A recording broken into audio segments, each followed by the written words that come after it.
I welcome you all to this channel। जैसा आप जानते हैं इस चैनल पर आपको इकोनॉमिक सब्जेक्ट से रिलेटेड वीडियोस मिलती हैं जिसमें क्लास 9th, 10th, 11th और 12th CBSE बोर्ड की कंप्लीट सिलेबस वीडियोस अवेलेबल होती हैं। इन सभी वीडियोस को फ्री ऑफ कॉस्ट पढ़ने के लिए आपको ये चैनल सब्सक्राइब करना है, तो आप इसे सब्सक्राइब करें और साथ में बेल आइकन का जो बटन है उसे भी दबाएं ताकि जो भी लेटेस्ट वीडियोस इस चैनल पर अपलोड होती है वो आप तक पहुंच सके। आप अपनी जो फीडबैक है उसको भी कमेंट सेक्शन में लिखकर ज़रूर भेजें ताकि आपकी रिक्वायरमेंट के हिसाब से कंटेंट को और बेटर किया जा सके। Thank you. I welcome you all in this class. Topic for discussion in this class is economic activities by men and women। पुरुषों और महिलाओं के द्वारा की जाने वाली जो इकोनॉमिक एक्टिविटीज़ हैं उसके बारे में हम यहाँ डिटेल में डिस्कस करेंगे। So let us start the topic economic activities by men and women। जैसा कि आपने शकल और बिलास की कहानी में पढ़ा था कि शकल ने अच्छी एजुकेशन प्राप्त की, हायर एजुकेशन प्राप्त की, कंप्यूटर की उसने एक डिग्री प्राप्त की और उसको एक अच्छी नौकरी मिली, तो वो अपनी लाइफ को अच्छे से मैनेज कर रहा है, एक अच्छा जीवन स्तर वो जी रहा है। दूसरी तरफ जो बिलास है उसको पढ़ने का मौका नहीं मिला, घर में गरीबी थी, समस्या थी, उसके फादर की डेथ हो चुकी थी, मदर भी बीमार रहने लगी थी, तो अब बिलास मजबूर था, वो मछली बेचने का काम कर रहा था और पर डे वो उसको 150 रुपीज़ मिलते थे, सिर्फ 150 रुपये, तो बहुत ही कम आमदनी वो कमा रहा था। तो ऐसे ही आप जिस जिस एरिया में भी रहते हैं आप देखेंगे कि आपके आसपास जितने भी लोग रहते हैं वो कोई ना कोई काम करते हैं, क्योंकि हर किसी को कोई ना कोई काम करना पड़ता है, क्योंकि अपनी आजीविका कमानी है। हर किसी को जीने के लिए पैसा तो चाहिए ना, प्रोडक्शन भी चाहिए अलग अलग चीज़ों का। तो आप देखते हैं कि हर व्यक्ति कोई ना कोई काम जरूर करता है, खास करके जो परिवार के मुखिया हैं या जो वर्किंग एज ग्रुप में लोग हैं वो काम करते हैं। अदरवाइज फिर अगर इनकम नहीं आएगी तो घर के खर्चे कैसे पूरे होंगे। तो आप देखेंगे, आप इसको एक एनालाइज भी कर सकते हैं। आप अपने आसपास के जो एरिया है वहाँ पे लोगों की जो इकोनॉमिक एक्टिविटीज़ हैं उसके बारे में आप अपना एक एनालिसिस बना सकते हैं। तो आप देखेंगे कि बहुत सारे लोग फार्मिंग सेक्टर में लगे हुए हैं, खेती बाड़ी का काम करते हैं। आप ये भी पाएंगे कि कुछ लोग जो है वो पशु पालन करते हैं, कुछ लोग मछली पालन करते हैं, कुछ मुर्गी पालन करते हैं। तो इस तरह के कामों में लगे हुए हैं बहुत सारे लोग। कुछ एरियाज में लोग माइनिंग वर्क में भी लगे हुए हैं। इसी तरह से कुछ लोग छोटे दुकानदार हैं, कुछ मैन्युफैक्चरिंग का काम करते हैं, कपड़े बुनने का, मिट्टी के बर्तन बनाने का, या लोहे के औजार बनाने का, या सोने के आभूषण बनाने का। इस तरह के भी काम करते हैं लोग। और साथ ही कुछ लोग जो हैं वो ट्रांसपोर्ट के काम में लगे होते हैं। कोई ड्राइविंग का काम करता है तो किसी के अपने ट्रांसपोर्ट है, अपने ट्रक है, अपनी गाड़ियां हैं। कुछ लोग कम्युनिकेशन सेक्टर में लगे हुए हैं, कुछ बैंकिंग में काम करते हैं, कुछ एजुकेशन का काम करते हैं, टीचर हैं, स्कूल में पढ़ाते हैं, कॉलेज में पढ़ाते हैं। इसी तरह बहुत सारे लोग ऐसे होंगे जो हेल्थ सेक्टर में काम करते हैं, जो मेडिकल सर्विसेज प्रोवाइड करते हैं, डॉक्टर हो सकते हैं, नर्सिस हो सकती हैं, दवाइयाँ बेचने वाले लोग हो सकते हैं, कुछ लोग टूरिज्म के काम में लगे हैं। तो इस तरह से अलग अलग तरह की जो एक्टिविटीज़ हैं उनमें लोग इन्वॉल्व हैं। और क्योंकि हर व्यक्ति को अपनी आजीविका कमाने के लिए कोई ना कोई काम करना पड़ता है, और उसी काम को हम क्या कहते हैं, इकोनॉमिक एक्टिविटी। जो भी एक्टिविटी पैसा कमाने के पर्पज से की जाती है, हर वो एक्टिविटी क्या है, इकोनॉमिक एक्टिविटी है। मतलब जो लीगल एक्टिविटीज हैं, और इसमें हम किसको शामिल करते हैं, प्रोडक्शन को, कंजम्पशन को, डिस्ट्रीब्यूशन को। तो प्रोडक्शन से जुड़ी हुई जितनी भी एक्टिविटीज हैं वो सब भी क्या हैं, इकोनॉमिक एक्टिविटीज हैं। इसी तरह कंजम्पशन से जुड़ी हुई जितनी भी एक्टिविटीज हैं वो भी इकोनॉमिक एक्टिविटीज हैं। और जब हम किसी चीज का प्रोडक्शन करते हैं तो नेचुरली उसका डिस्ट्रीब्यूशन भी करना होता है, उसको सप्लाई करना होता है आगे, तो वो भी इकोनॉमिक एक्टिविटी है।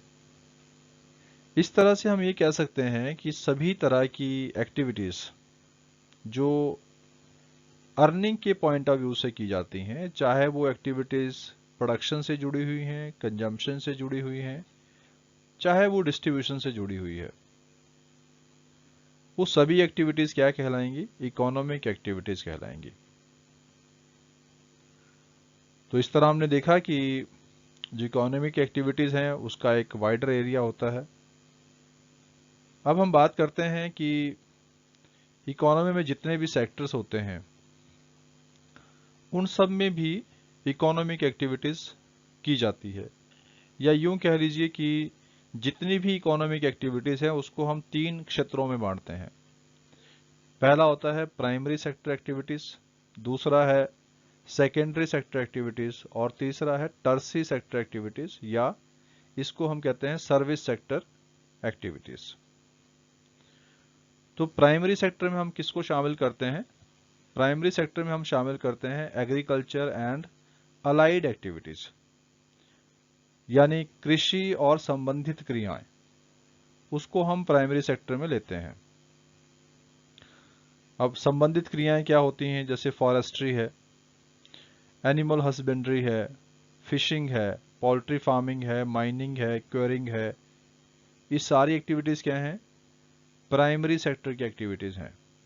तो आपको ये ध्यान रखना है कि जो एक्टिविटीज एग्रीकल्चर और उसके साथ संबंधित जो क्रियाएं हैं उनको हम प्राइमरी सेक्टर में शामिल करते हैं, जबकि सेकेंडरी सेक्टर में हम मैन्युफैक्चरिंग एंड कंस्ट्रक्शन वर्क को शामिल करते हैं, जैसे कि मशीनरी का प्रोडक्शन करना, टूल्स का प्रोडक्शन करना, कंज्यूमर गुड्स का प्रोडक्शन करना, बिल्डिंग्स का कंस्ट्रक्शन करना, गाड़ियों का मैन्युफैक्चरिंग करना, फर्नीचर का बनाना, बर्तन बनाना, मिट्टी के बर्तन बनाना।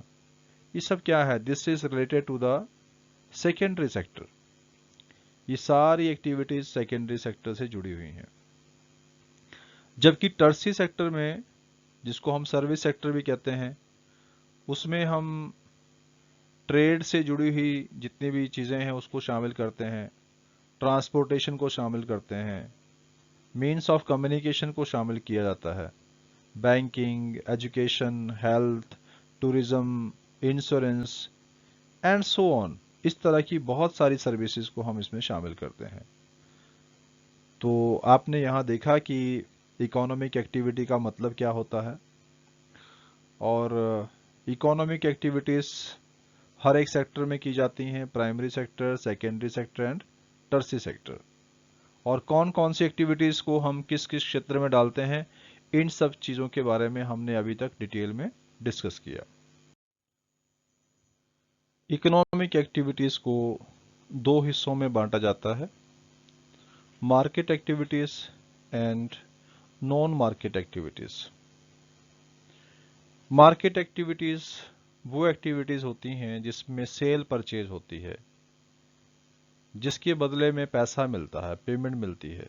जिस काम के बदले में पेमेंट मिलती है, रेमुनरेशन मिलता है या प्रॉफिट मिलता है, वो एक्टिविटी मार्केट एक्टिविटी कहलाती है।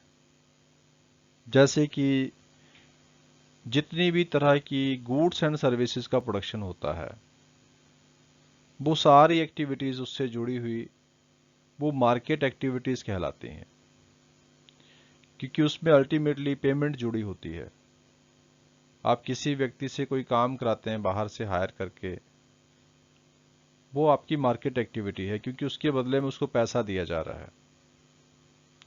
कोई भी व्यक्ति किसी गुड़ का प्रोडक्शन कर रहा है, किसी भी वस्तु का उत्पादन कर रहा है, उसको बेच रहा है मार्केट में, तो वो भी क्या है?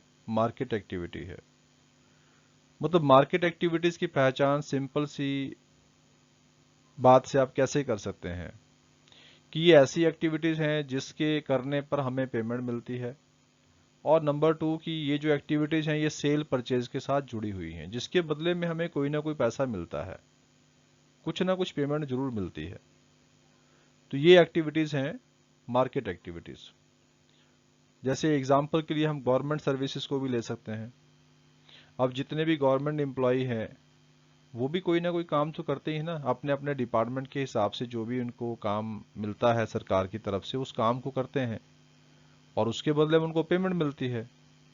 So this is the market activity. दूसरी तरह की एक्टिविटी होती है नॉन मार्केट एक्टिविटी। ऐसी एक्टिविटी जो सेल्फ कंजम्पशन के लिए की जाती हैं और जिसके बदले में हमें कोई पेमेंट नहीं प्राप्त होती है, उसको हम कहते हैं नॉन मार्केट एक्टिविटीज।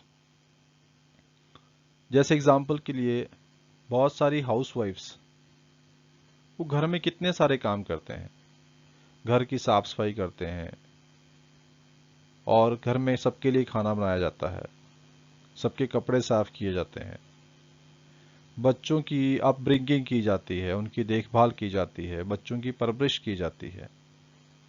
तो जो हाउसवाइफ्स जो काम करती हैं, क्या उनके काम के लिए उनको कोई पैसा मिलता है? आप इस बात को अपने पेरेंट्स से कंफर्म करें कि क्या कोई पेमेंट मिलती है? नहीं। हाउसवाइफ्स इतना सारा काम करती हैं लेकिन उसके बदले में उनको कोई भी पेमेंट नहीं मिलती है। जानते हैं क्यों? क्योंकि उनके द्वारा जो सर्विसेज प्रोड्यूस की जाती हैं, जितना भी काम किया जाता है, this is only for self consumption. ये सारे काम उनके अपने लिए और उनके परिवार के सदस्यों के लिए ही किए जाते हैं, तो उसके बदले में कोई भी पेमेंट नहीं मिलती है। इस तरह की एक्टिविटीज को हम क्या कहते हैं? Non market activities. ऐसी एक्टिविटीज जो सेल्फ कंजम्पशन से जुड़ी हुई हैं, और सेल्फ कंजम्पशन या फिर on account production of fixed assets, उन एक्टिविटीज को हम शामिल करते हैं नॉन मार्केट एक्टिविटीज में। जैसे एग्जाम्पल में अगर हम बात करें तो आपने जो शकल और बिलास की कहानी पढ़ी थी, तो उस कहानी में आप ध्यान दीजिए कि शकल की जो मदर हैं वो एक हाउसवाइफ है। वो घर में बच्चों की देखभाल करती है, घर के सारे कामकाज जो है वो निपटाती हैं। उनको कोई भी पेमेंट उसके बदले में नहीं मिलती है। तो उनके द्वारा जो एक्टिविटीज की जाती हैं वो क्या है? This is called the non market activities. दूसरी तरफ शकल के फादर बूटा चौधरी, वो खेतों में काम करते हैं, खेती बाड़ी का काम करते हैं, फसल लगाते हैं, परिवार के यूज़ के लिए कुछ चीज़ें रखी जाती हैं, और बाकी चीज़ों को एक्स्ट्रा जो उनके पास प्रोडक्शन आता है उसको बेच देते हैं, उससे पैसा कमाते हैं, और उस पैसे से वो अपने परिवार के अन्य खर्चे पूरे करते हैं। मतलब अल्टीमेटली बूटा चौधरी के द्वारा जो काम किया जा रहा है उसके बदले में उनको पेमेंट मिल रही है, वो उससे पैसा कमा रहे हैं, उस फसल को बेच रहे हैं तो पैसा कमा रहे हैं ना। तो अल्टीमेटली क्या हो रहा है यहाँ पे? यहाँ पर पैसा कमाया जा रहा है। तो ये कौन सी एक्टिविटी है? This is called the market activity. दूसरी तरफ अगर हम बिलास की बात करें, बिलास की मदर गीता, वो मछलियां बेचने का काम करती हैं, उसके बदले में उनको पेमेंट मिलती है।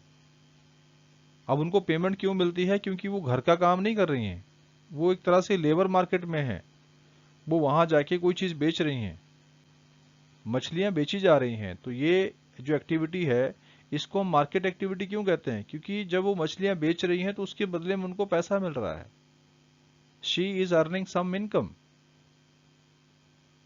अब है तो वो भी महिला, लेकिन काम क्या कर रही हैं? मछलियां बेचने का। और ये घर का काम नहीं है, मतलब ये घरेलू कामकाज नहीं है। इसको हम किस में शामिल करेंगे? मार्केट एक्टिविटीज में शामिल करेंगे। जैसा कि आपने शकल की कहानी में पढ़ा कि शकल की मदर जो है वो एक हाउसवाइफ है, she is a home maker.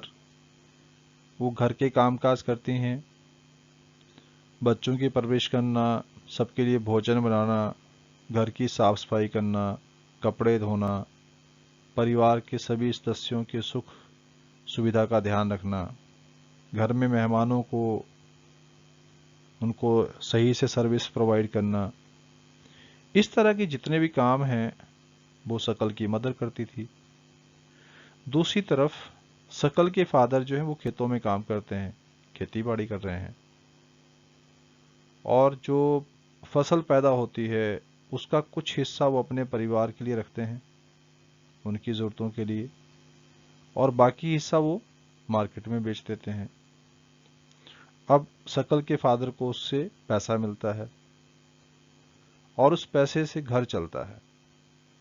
उस पैसे से परिवार के सदस्यों की बाकी जो ज़रूरतें हैं उनको पूरी करते हैं।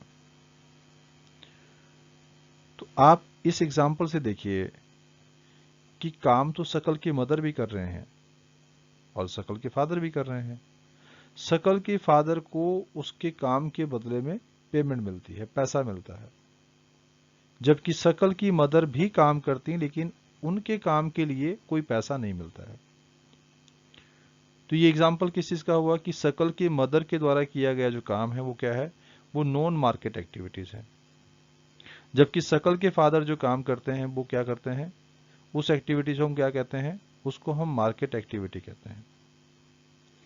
तो ये ऐतिहासिक दृष्टि से ऐसा ही चलता आया है, परंपरा से ऐसा ही चला आया है, और कुछ सांस्कृतिक कारण भी रहे होंगे इस चीज़ के कि घर के काम आए हैं महिलाओं के हिस्से में, जो घर के भीतर रह के करने हैं, और बाहर से पैसा कमाना, कोई भी ऐसा काम करना जिससे पैसा कमाया जा सके, वो पुरुषों के हिस्से में आया है। घर के बाहर के जितने भी काम हैं वो कौन करते हैं? पुरुष, मेल्स। और घर के अंदर के जितने कामकाज हैं वो कौन करती आई हैं? महिलाएं। तो इस तरह का एक डिवीजन ऑफ लेबर जो है वो शुरू से ही बना हुआ था, हमारे समाज में भी शुरू से ऐसा बना हुआ है कि जितने भी काम मेल के द्वारा किए जाते हैं या मैन के द्वारा जितने भी काम किए जाते हैं उसके बदले में तो पेमेंट मिलती है, लेकिन महिलाओं के द्वारा जो काम किए जाते रहे हैं पहले, घर के जो कामकाज, उसके लिए उनको कोई पेमेंट नहीं मिलती है। लेकिन आज स्थिति ऐसी नहीं है। आज आप देखते हैं कि बहुत सारी महिलाएं घर के बाहर कामकाज करती हैं, जॉब करती हैं, बिजनेस करती हैं, अपने बड़े बड़े कॉरपोरेट चलाती हैं। तो आज महिलाओं की वैसी स्थिति नहीं है। इसका कारण क्या है? इसका कारण है कि आज बहुत सारी महिलाएं पढ़ी लिखी हैं, उनके पास ज्ञान है, नॉलेज है, एजुकेशन है, सेट ऑफ स्किल्स हैं, ट्रेनिंग है। उस वजह से आज महिलाएं किसी भी क्षेत्र में पीछे नहीं हैं। आज आप देखेंगे महिलाएं हर क्षेत्र में आ गए हैं, and they are equally paid. जितना भी वो काम करती हैं उसके हिसाब से उनको पैसा मिलता है। इसलिए हम क्या कह सकते हैं कि education played an important role for the individuals to make better use of the economic opportunities. कि जितनी भी हमारे पास इकोनॉमिक अपॉर्चुनिटीज है उनका फायदा उठाने के लिए एजुकेशन का बहुत बड़ा इंपॉर्टेंट रोल होता है। आपने विलास की कहानी पढ़ी थी और उसमें आपने पढ़ा था कि विलास के फादर की डेथ हो चुकी है। विलास की मदर गीता को अब मजबूरी में मछली बेचने का काम करना पड़ रहा है और वो पर डे 150 रुपीज़ कमाती हैं। अब गीता का जो काम है, जो उनकी आर्थिक क्रिया है, उसको हम मार्केट एक्टिविटीज़ में शामिल करते हैं क्योंकि उनके उस काम के बदले में उनको पैसा मिलता है, तो वो होगी मार्केट एक्टिविटी। और बिलास की मदर जो है घर में जो कामकाज करती है, अपने बच्चों के पालन पोषण के लिए जो भी घर के काम हैं वो भी करती होंगी, लेकिन उसको हम मार्केट एक्टिविटीज़ में शामिल नहीं करेंगे क्योंकि उन कामों के लिए उनको कोई भी पैसा नहीं मिल रहा है। अब जैसा कि आपने एग्जाम्पल में देखा कि गीता जो है वो मछलियाँ बेच रही हैं, लेकिन बहुत कम पैसा उनको मिलता है। तो हमारे देश में ज़्यादातर जो महिलाएं हैं वो ऐसे कामों में लगी हुई हैं, इस तरह की जॉब्स करती हैं जिसमें जॉब सिक्योरिटी नहीं होती है। आज उनके पास जॉब है, कल नहीं होगी।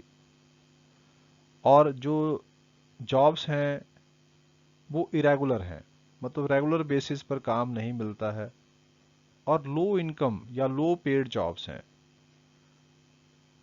मतलब ज़्यादातर जो महिलाएं हैं उनकी जॉब इस तरह की होती है। एक तो इरेगुलर जॉब होती है, उसकी कोई सिक्योरिटी नहीं है, और साथ में वो लो पेड भी होती हैं।